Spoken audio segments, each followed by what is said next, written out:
Hi friends, நான் தான் உங்கள் சித்தி ஃபீனிக்ஸ் குயின். இன்றைக்கி நம்ம என்ன வீடியோ பார்க்க போகிறோம்னா, ஆல்ரெடி நான் சொன்ன மாதிரி நான் எழுதின ஸ்டோரி ஒரு புக்கில் வந்திருக்குன்னு சொன்னேன். அந்த புக்கோட வெளியீட்டு விழாக்கு எனக்கு இன்விடேஷன்லாம் வச்சுருந்தாங்க. ஃபங்க்ஷனுக்கு நான் போகிறேன் அப்படின்னு சொல்லியிருந்தேன். அங்கே போயிருந்தேன். இதுதான் அந்த புக்கு, சீ கெட்ட பிசாசு. இதில் இந்த புக்கு 2 காப்பியும், அதில் அவரோட அன்பளிப்பு 1000 ரூபா என்னோட நேம் வச்சு 1000 ரூபா அன்பளிப்பும் கொடுத்துருக்காங்க. எனக்கு ரொம்ப சந்தோஷமாக இருந்துச்சு. அந்த மேடையில் வச்சுட்டு என் ஊர் பொண்ணு அப்படின்னு சொல்லும்போது எனக்கு ரொம்ப பெருமையாக இருந்துச்சு. நான் அன்றைக்கி சொன்ன மாதிரி எனக்கு ஒரு அவார்ட் வாங்கினா கூட இந்த அளவு சந்தோஷம் இருக்குமான்னு எனக்கு சொல்ல முடியாது. என் வார்த்தைகளாலையும் சொல்ல முடியலை. அந்த மாதிரி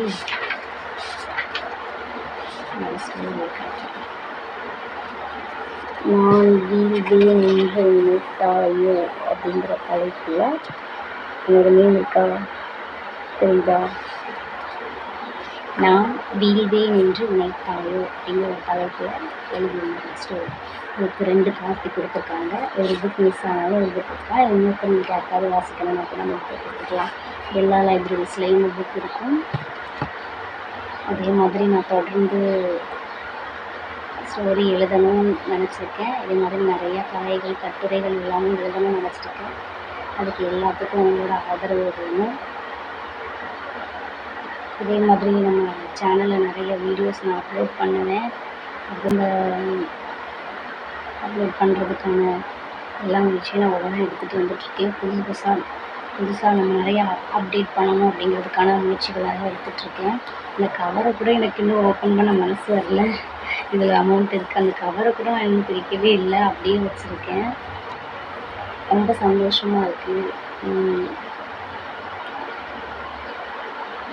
பெருசாக எதுவும் சாதிச்சிடல அப்படின்னாலும் சின்ன சின்ன விஷயங்கள் கூட பெரிய சந்தோஷத்தை கொடுக்கும். அந்த மாதிரி தான் இதுவும் எனக்கு தோணும். இதை மாதிரி நான் தொடர்ந்து நிறையா எழுதணும், நிறையா சாதிக்கணும் அப்படிங்கிற ஆசை நிறையா மனசில் இருக்குது. அது ஒன்று ஒன்றா ஆண்டவர் எனக்கு நிறைவேற்றி கொடுப்பாருங்கிற நம்பிக்கை எனக்கு இருக்குது. அதுக்கு உங்களோட சப்போர்ட் எனக்கு ஃபுல்லாக வேணும்.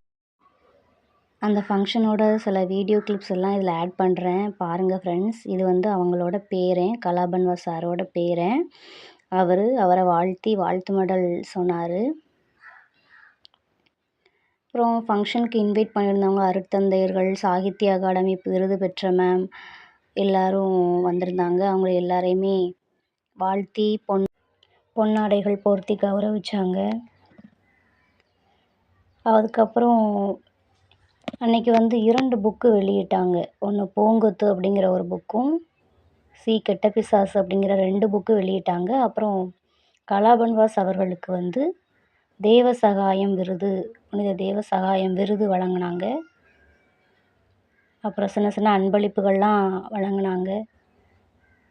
அவரோட 95வது அகவை நிறைவு மிகவும் மகிழ்ச்சிக்குரிய நாளாக அமைஞ்சது. எல்லாருமே அவர்கிட்ட பிளெஸ்ஸிங் வாங்கிக்கிட்டோம். இதுதான் அந்த விருது அவங்களுக்கு கொடுக்குறாங்க.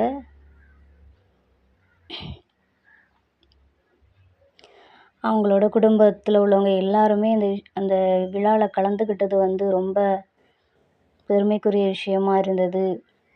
எல்லாரும் அன்னைக்கு ரொம்ப சந்தோஷமாக இருந்தோம்.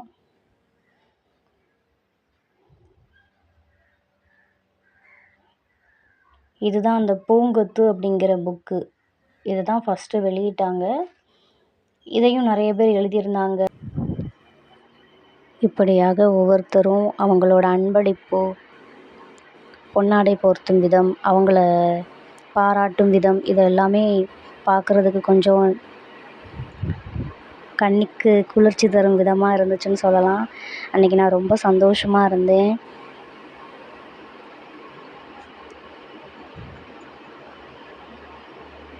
கலாபன்வாஸ் சார் அவங்களுக்கு 95வது அகவை நிறைவு அப்படிங்கிறது அவர் அன்னைக்கு ரொம்ப சந்தோஷமாக இருந்ததை நான் கண்ணாலேயே பார்த்தேன். அவர்கிட்ட போய் பிளெஸ்ஸிங்ஸ் வாங்கணும், அவர்கிட்ட பேசணும்.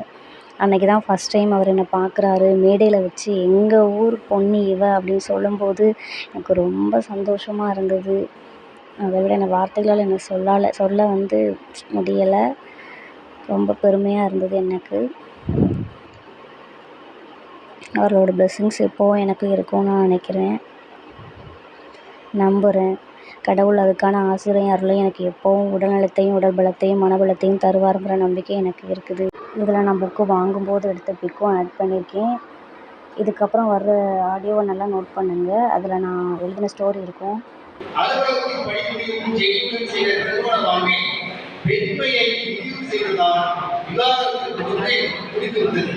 அதே அலுவலகத்தில் தன் கடும் உழைப்பால் அனைத்துக்கு மேலதிகாரியாக உயர்ந்திருந்தார் செய்கிறார். இதுதான் நீர்களை நினைத்தாலும் இதை சிறுகதையை சிப்பிக் கொள்ளும் மகள் மார்டினா எழுதியிருக்கிறார்.